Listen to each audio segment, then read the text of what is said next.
two, one. And first and foremost, I want to thank you, Judge, for coming on the show. I really appreciate it. Yeah, happy to be here. Awesome. Great. So, I don't know if you heard, just recently we had a death kind of like in the fitness world. Meadows, Yeah, died. That was kind of sad to that's, hear. that's tough. That's tough, man. I actually had the pleasure of meeting him a few times. Just really good dude.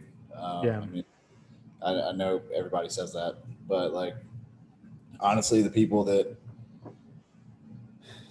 I wouldn't be the coach I am without John Meadows, without a doubt. Um, and yes, like he taught me a lot from like training aspects, but also more so like how to handle people, how to approach people. Because like the events and stuff I met him at, he,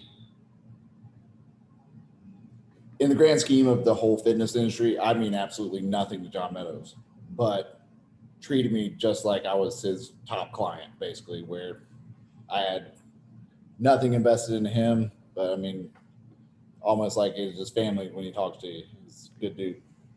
Yeah, unfortunately, I didn't never got a chance to meet him, but I was always impressed with like his seminars and his viewpoints on like nutrition and training and the supplements and everything like that. And yeah, I completely see that what you're talking about, because just in the way that he spoke in the audience members and things of that of when I did see him on video. It was always like with a calm demeanor and very poised, but at the same time respectful. And it was a pleasure to watch him like interact with people. So yeah, it was definitely sad to see that he was gone, and only at 49 years old. It kind of it kind of makes you like think about like your health. And he was a healthy man, but Yeah, he was plagued with some genetic things. And I I think mean, yeah, he definitely had some health issues. I mean, last year he was hospitalized with a blood clot, but still 49 years old. You don't yeah. expect it regardless. Right. And I mean, his family leaves behind a wife and two kids. It's tough. Yeah. So kind of putting that off to the side, how did you get started with like fitness and training in Uh, general? honestly, I played college baseball. Hmm. Played baseball my whole life growing up. I had two injuries that kind of just sidelined me from being able to play, and it was more or less training to get back to be able to play. Um, and then once I got back to where I was somewhat healthy, I realized that the training aspect of it was what I enjoyed way more than playing a sport. So one thing led to another. I was an exercise science major in college. So combining that knowledge with my newfound love of just training in general is what got it started for me. And then at that point, you just decided to just become a personal like Yeah, trainer, yeah, coach. yeah. And I'm sure people listen to this. There's plenty of exercise science majors out there. Not a ton you can do with that if you're not gonna coach. I'm actually in physical therapy school right now, working on my doctorate for that. Um, but yeah, it's Yeah. So and I think what were you saying? I'm sorry. no, go ahead. Go ahead. I I didn't think mean to people interrupt. definitely like from the exercise science field jump into coaching way too soon. I know I did for sure. Was they think, okay, well, I have a bachelor's in exercise science, but I learned so much more outside of college than I did Mhm. in college. Yeah, And like, I find it interesting that like a lot of times you'll run into people that are educated in an academic sense, and they don't really have they don't really understand fitness. And I don't really have a better way of putting it than no, no, fitness, but a lot of times even just with doctors, right? Like they'll tell you things, and it doesn't make sense, and it's like, okay, well, this doesn't make any sense. Like how's that even, yeah, how are you a doctor and you're not, no. things don't jive. But I feel like there's an academic world, and then there's like the practical application. Just because you pass it in school doesn't mean you can apply it to the everyday person. And I Right. mean, I recently was kind of dealing with some lower back issues that actually thankfully have settled now and I'm feeling better. But being in school for my doctorate for a year and a half now and having to go out to seek medical help for that, it just kind of reiterated that fact. There's a lot of people that have the knowledge but just don't have the ability to apply it. Yeah. What happened to your back? Uh, is a little lifting with some ego more than anything. I was pretty dieted down for a photo shoot in May. Started adding in some food, started increasing the weights a little too quick, and just kind of strained some muscles. It was nothing crazy. Yeah. Everything's feeling better now, actually. Yeah, the back stuff is the worst, man, because it's Yeah. like whenever people have problems with their back, like legitimate problems, it always seems like it's the one injury that always plagues people for like their entire life. So Yeah, that's definitely something I've had off and on. It's from sports for me, not necessarily like training. Like I said, I played baseball, all the rotation, the lower half rotation. It definitely took a toll on my just long spine in general. Yeah, that's crazy. I had a friend. It's like he was doing squats, and you know, who knows what he did or how he moved or Yeah. what happened, but he went from being like normal to being in like aching pain where he couldn't even like sit up. You know, it was so bad. It's like it was crazy stuff, man, crazy stuff, and it's like it doesn't even take much. So many nerves and everything that come from the lumbar region down Yeah. throughout the lower half. I mean, like I was completely healthy and fine.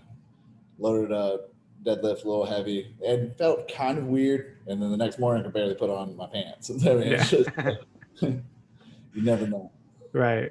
So when with you like being a trainer and everything like that, so what is like the biggest like issues that you find that people have with getting in shape? Uh, Honestly, it's a learning curve, just like the whole thing. But people finding their ability, like their personal limits. So I mean, people. So my whole training philosophy is just progressive overload. I mean, I honestly think it should be with anybody. But once people start down that path of progressive overload, they can okay, like I'm going to beat this lift from last week. I'm going to beat this lift from the week before. They start to realize like, okay, I'm capable of doing way more than I was, and that's on that learning curve in itself is usually the biggest barrier for people. Hmm. What do you mean when you say explain progressive overload for those who Yeah. don't I understand what mean, that is? there's several different ways you can progress throughout an exercise. A lot of people, especially like Instagram influencers and stuff, now it's do a new exercise every single week, do something different every week, confuse the muscle, and it's just not how it works.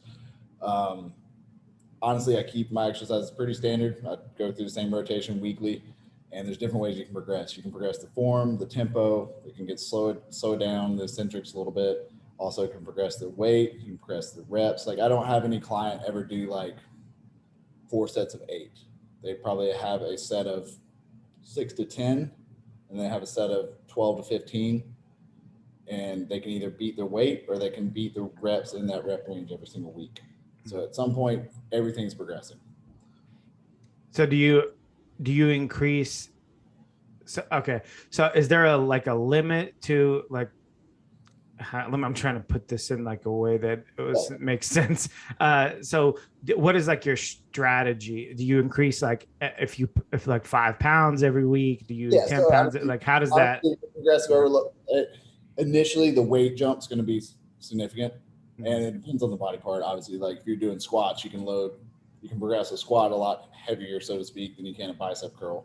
Um, but if it's honestly, it gets to the point if it's 2 pounds more this week than it was the week before, it's progression. I mean, everything's the same. The reps are the same. The weight's the same, or not the weight, the tempo is the same, and you're able to do 2 more pounds. You gave your body reason to grow. I mean, you can adapt in your body, telling your body you need those 2 more pounds. You need that muscle to be able to lift that 2 more pounds. You're not doing the same thing. Yeah. It reminds me. I was listening to this podcast, and they had a guy on who was like a former like Russian Olympic weightlifting coach, and now he coaches here in the States. And that's, he said, the system that was developed in the Soviet Union was that like progressive kind of overload system where they constantly advance, like every training they advance until they reach to a competition, and then they set the records and they win all the like the medals, and then and then until the next time. And So that's all it boils down to is your body's just a very advanced machine, basically. I mean, and that's one thing that I like learning curve explaining to clients is when we're dieting, we're probably not putting on muscle. I mean, that's one, like they're going to the gym and thinking, okay, like I'm moving all this weight, like why am I not growing muscle? When we're dieting, we're giving your body a reason to hold on to the muscle. We're just trying, like we're sending the signal by lifting the weights to hold on to the muscle. Same thing opposite in reverse, kind of when we're just kind of trying to gain some muscle. yeah. We're essentially sending the signal that, because you see people go to the gym, everybody knows people at the gym, like you see the person in there every single day for years and they just kind of look the same. It's more likely because they come in, they put the pin in the same exact spot, do the same reps, and their body doesn't have any reason to grow. Your body knows it can do the 90 pounds for the press 6 times because you've done it every single time for the last 5 years. So when you get to a point where weight is like at its limit, then would you then like your progression then jumps into like your rep range? Is that so? So the so the way I set it up, it's kind of hard to explain without showing you the actual template. Mm-hmm. So like they have a set of 6 to 9, and say they do for the first week they do 50 pounds for 6, and the next week if they do 50 pounds again, like that's the weight they chose, which is probably a good place to start because they were in the bottom of that rep range. They failed at 6, Right. and they get 8. That's a progression. Got it. So the next, or say they get 9, that's a progression. So the next week they say, okay, well, I was at the top of that rep range. I probably can increase weight. So they go to 65 pounds and they go back down to 7 reps. And they increase the weight till they get to the top of the rep range and then weight goes back up. Yeah. Yeah, that makes sense. So you're progressing at one of those levels. It might not be one or the other. Sometimes you get both, and that's why I tell them, I was like, when it's there, take it. I mean, absolutely take it because it's not always going to be there. Do you mostly have like lifestyle clients, or do you have I do. most lifestyle? Yeah. Okay. What is like the major like thing that people are looking for when you get like, what do they come to you with? Like, I want. It's always fat loss. Like 90% of the time, it's fat loss. Just because I mean, the lifestyle most people live, like it tends to be overweight by the time they seek help. There's occasionally like the hard gainers that come to me, but for the most part, it's fat loss. Yeah, it's crazy how like we live in like a world, at least here in the States, right? That it doesn't take long for somebody to get fat. Like by the time that they're in middle school or maybe even earlier, sometimes even way earlier, it's like you've already see people that are just like almost morbidly obese. And I try to ask myself, and I'm not like a small person either. Like I gain weight fairly fast. I got to watch what I eat, but I'm like at a certain point, it's like, how much do you have to eat to get that big? And part of me almost thinks that it's like these high caloric like fast food type of I mean, that's places. That's the biggest game changer for people is just single ingredient foods. I mean, kind of getting into some science here. The most nutrient rich anabolic food in the whole world is breast milk. When a baby needs to grow the most, breast milk is full of protein, full of carbs, full of fats, right? Just tons of calories, and that's when the baby needs to grow the most. When you get to be an adult, you don't necessarily need food full of fats and full of carbs at the same time. Right. Like both of those together allows you to eat a lot of food. As an infant, obviously you want, this when they're trying to grow, but going to McDonald's and getting tons of fats, tons of carbs is going to allow you to eat a lot of calories, and it's not ideal. Yeah. And I think part of the problem is, especially with like weightlifters or bodybuilders, is they, after the show or in the off season, they feel like they need to take on so many calories. And it's like, you don't need to get that fat in the off season. It's like, it's not necessary to put on, And size. I think there's a fine line there. I mean, there was two bulks ago, probably for me, I was up to about 250, like not a great 250 either. Yeah. But I learned how to eat. I think that's a big learning curve, like learning how to get in that much food. Granted, it wasn't always the best food, but I think it set me up in a place better down the line to, okay, like this is what 6,000 calories looks like. This is what 5,000 calories looks like. And I think I just mentally a little bit more prepared for, even if it's cleaner now, like that's how much food it actually is. What made you go up to that weight? Was this like an experiment you were doing, Yeah, or? yeah. Just it was between undergrad and starting my doctorate, and I was let's see how big I can get. And Yeah. I was like 251 probably, which like I really kind of, like I said, I played baseball. There was not a lot of chest, not a lot of shoulder work, anything like that, and I was just really trying to focus on growing that as much as I could, even if it meant, because I knew I could get the fat off eventually. But it definitely put me in a place to take longer to do that. Did your lifts get stronger? Did you Oh get yeah, stronger when yeah, you got that yeah. big? I definitely got stronger. To a point. Mm-hmm. Like I would say about 240 mark, I was probably about the same strength as I was at the 250 mark. Got And it. So it's like you reached like a plateau, and then yeah, at that and just point, kind of start putting on unnecessary weight at that point. yeah, that makes sense. So, what is your like recommendation? You kind of touched on it a little bit as far as like single foods, single nutrition, single ingredient foods. But like when someone comes to you and they're like fat loss, like that's what I want to do. I want to get rid of fat. Like, how do you approach that? Like, what generally speaking? And I know everybody's different, so it's That's kind a of big thing. Everybody's really different. It's and everybody being different, the big thing is understanding how well they understand their body. That's what a lot of clients just takes some understanding, some communication from me. Is this first week is kind of a learning curve for us both. I'm going to give you the calories that I think should treat you appropriately. It may not. It may. I mean, you. So I asked for a week in advance, like their daily diet, and as well as like what their scale's doing. So it gives me an idea of how many calories they're roughly eating. But after working with tons and tons of clients, it's people really don't have any idea how much they're eating. I mean, just on a day-to-day basis. I mean, you go ask the random person on the street how many calories are you eating a day, they probably have no idea. yeah, I've ran into that myself. Like even like counting my own calories. Like sometimes, like I don't always count calories, but like when I'm really meticulous, I do. And so it's surprising like how much you eat that you don't think about. Like it somehow doesn't register in your mind. Like, So when it, you're go like ahead. cooking or something, you just 3 or 4 bites here and there.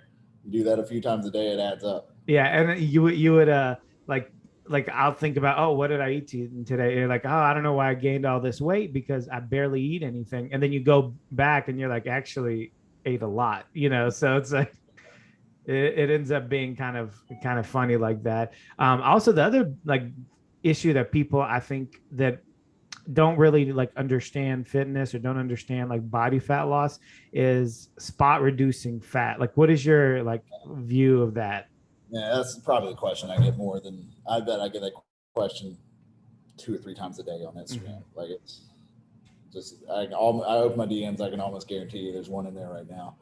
And I mean, people just don't understand. Like they overweight for the most part will send me a message like, "Hey, what ab exercises can I do to get rid of this body fat? What like I need to get rid of the lower belly fat. What exercises can I do?" And people just don't understand that's not necessarily how it works. I mean, everybody, your body's going to lose fat kind of where it wants to lose fat first, and it's really almost person dependent. Men, for the most part, tend to lose fat in their belly last. I mean, it's usually the case. Me, however, I lose fat like in my legs last. I can tell I'm getting pretty lean if my legs are starting to get pretty lean. Um, so it's just really where your body's going to lose the fat last. Yeah. So it's almost like a genetic component Yeah, of yeah, how where you store like usually genetic. I mean, it's yeah. hormonally, what your blood work looks like, stuff like that is going to be a big difference in where Yeah. you lose. So then do you like gain fat in your legs like the Yeah. first thing? My, Like so my when legs, you start getting fat, your legs get fat? as soon as I bump up calories, my legs are going to be as full as they can be. Yeah. Yeah, that's crazy. Yeah, I don't think I've ever like heard too many. Well, I mean, like women will say that, but it's like generally, like you said, men like it'll be in their stomach. So that's like the worst stuff. They say that tire around like the stomach area is like a good indicator of like eventual heart problems. I don't know why, but Visceral fat in general. I mean, you just have fat around. Like that's one reason women tend to live longer than men, because women tend to store fat in their hips and legs, which fat's not great. But if you're going to store it, don't store it around your organs like most men do. So that's all that pressure on your yeah, on your internal organs, yeah. heart and everything like that.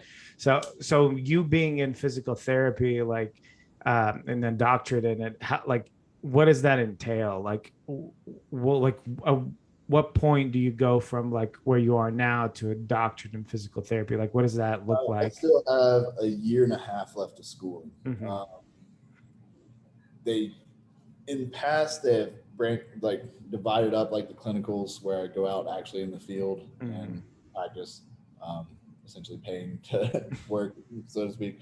Um, but because COVID kind of pushed everything back, Yeah. my entire third year will just be in the field. So really, I only have about a little over a half a year left in Mm-hmm. that classroom, which isn't bad.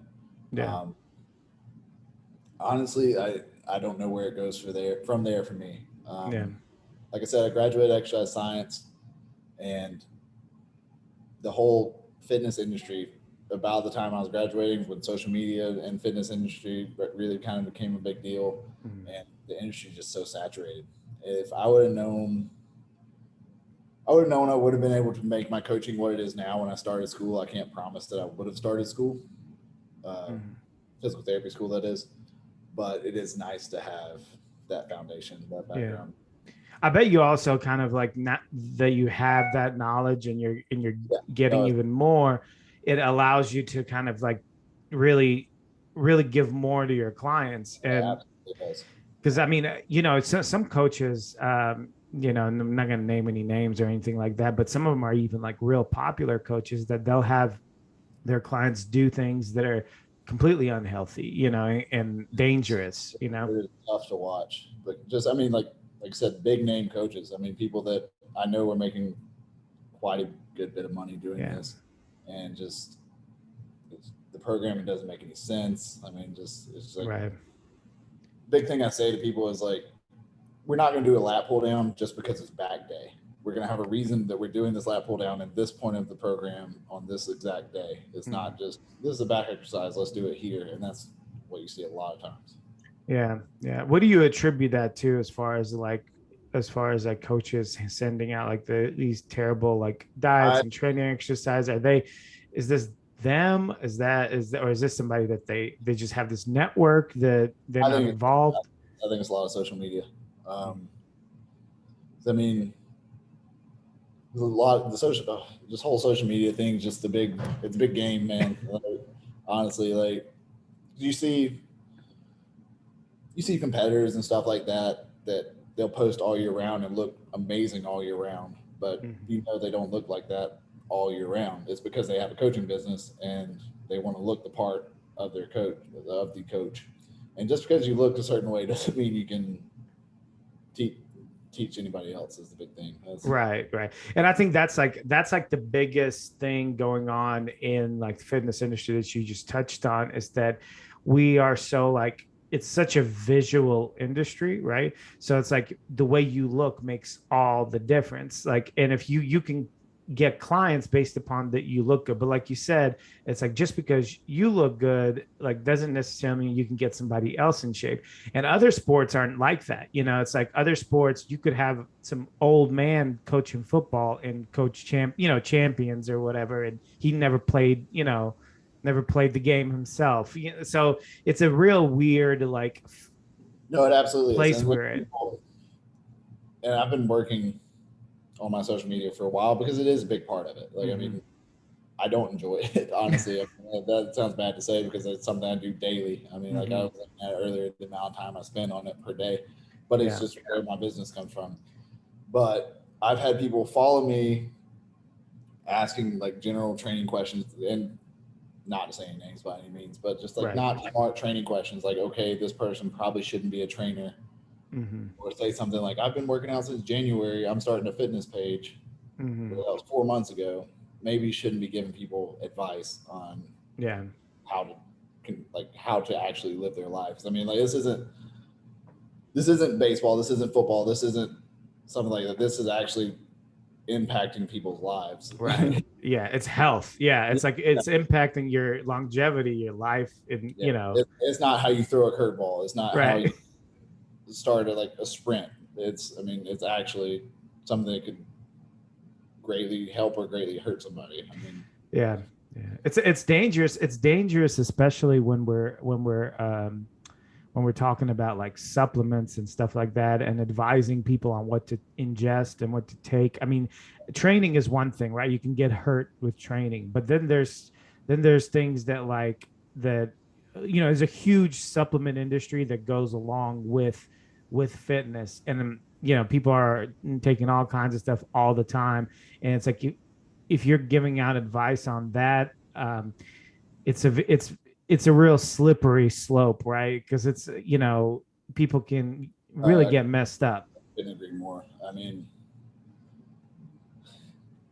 I had a conversation with someone the other day about how they've become vegan. I mean, that's their whole the new platform is they're vegan, and the reason behind it is because they watched a Netflix documentary, not Was it the documentary about what was that, Game whatever. Changers or whatever? And not, I mean, if you're doing it for like ethical reasons or like your body actually needs that, by all means, like Mm-hmm. it doesn't necessarily mean that everybody needs to live that way, and that's something you should be promoting. And this person has 200,000 followers or something. I mean, it's just Yeah. Well, it gets kind of like tribal, right? Like with a lot yeah, of that, like vegan and like meat eater and this and that. It's like people pick a side and then they just kind of like run they with it. can't do everything. Yeah, absolutely. How do you get clients that are vegan? Like, have you had clients? Yeah. Well, I would say I get more clients. I'd say probably 10%, maybe, which is 10%. not. I mean, that's a pretty high number. Um, Way more clients are because really we can work with the vegans and make complete proteins if we need to out of like adding. I mean, like rice and beans would be a complete protein where like Mhm. beef itself wouldn't be.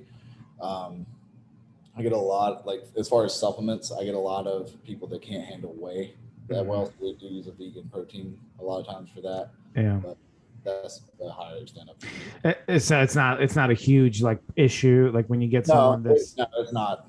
I mean, and it's definitely something that comes up from time to time, and like Mhm. we talk about it, why they made this decision, and if it's a reasonable thing, we talk about it, and then we plan accordingly. I mean, this can be done, especially for a lifestyle client. I mean, Yeah. somebody that's trying to put on massive amounts of muscle, it's not ideal, obviously, Yeah. but You're not gonna be Big Ramy eating like yeah, yeah, rice and beans. yeah, That's exactly. that's not gonna work.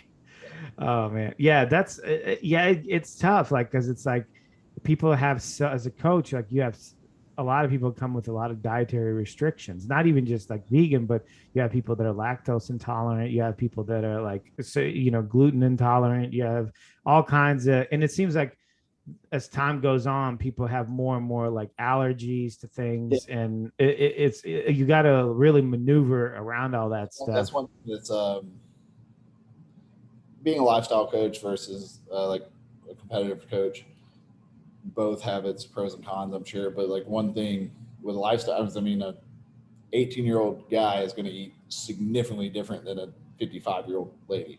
I mean, just especially when you bring in hormonal levels and stuff like that. I mean, just diet in Yeah. general, very, very different. Where if you have two competitors, like the foods are probably about the same for the most part. It's just the amounts of foods. Right. So it's like one is like taking in like you're basically just trying to get them in a healthy, fit place in their life, as opposed to just you're putting them, in a position to win a Yeah, bodybuilding show, like, whatever that takes. yeah. So have you had like a desire or interest in prepping people for shows? Yeah, and I've done a couple. Mm-hmm. it's just, especially with school right now, it's 'cause I can't necessarily travel to the shows, and I feel like I'm doing an injustice. And like I definitely like I have two ladies that I'm working with right now to get ready for a show, and I know when their show is, and I will be able to travel to those shows. But as far as taking on 10, 15 people at once, it's Yeah. not good because I feel like I'm doing injustice if I can't travel and see them in person at their show. Um, I mean that's a great thing because a lot of people would have would just take the clients and yeah, yeah. whatever whatever they'll take the money and give Yeah. them the protocol and I think that I think a lot of people get away with that in lifestyle clients. Mhm. But if you have somebody going on stage with your name behind it and they look Yeah. they look terrible, it's gonna reflect on you a lot more than somebody Yeah, that's yeah. just a lifestyle client. Do you keep up with bodybuilding pretty Yeah, I do. consistently? I do. As much as I can. I mean, like Yeah. I What do you pretty think this upcoming year? Like, do you have anybody like you're thinking might be man, like a dark horse? it's gonna be a good one. Yeah, Uh, I honestly I hate to pick. yeah. I, I It's don't even hard to go against Ramy, right? Yeah, It's hard that's to what see I'm him saying. That's what I'm lose. saying. It's like if he comes in the shape that he was in last year, it's I don't see anybody beating him. Yeah. He just in the past that was his thing. I mean, he just wasn't in shape, but he Mhm. looks like he did last year. He's so big. Yeah. It was nice to see Brandon get one. So, Yeah, Curry. Brandon's from around here. Yeah, Actually, he's from about 30 minutes away. Um, he's a good guy. He's a really really good guy. He's yeah. got two gyms here. I see him around the gym sometimes. He's a great guy. Yeah, it was not. Yeah, like I said, we're in the same area here in Yeah. Nashville, and it was nice to see him get one. It's like one of the local guys, got an Olympia win. That's great. I don't know, um, I don't know how well he's gonna do compared to Ramy, but Yeah, he, Ramsey's big. yeah, I believe so he came in second, right, last year. Yeah. So he beat everybody else. So Yeah. he beat Phil Heath. He beat everyone else. So it's like Ramy is going to be his foe. You throwing in, I don't know if you saw Ian Valerie Yeah, yeah. there at the Tampa. He looked I saw pictures. Yeah, very impressive. That's gonna be tough. He was yeah, seventh this year, and I feel like he definitely should be top five this year. I wouldn't see him not being top five anyway. yeah. He's a guy. Valier is one of the the younger guys. Labrada too, like another one of those younger guys that are Such good shape pushing. too. And he's bigger than he was last year. And then you have James Hollingshead, who's Mhm. impressive. Yeah. This guy's just so strong. I mean, I'll be interested to see him like up next to everybody else anyway.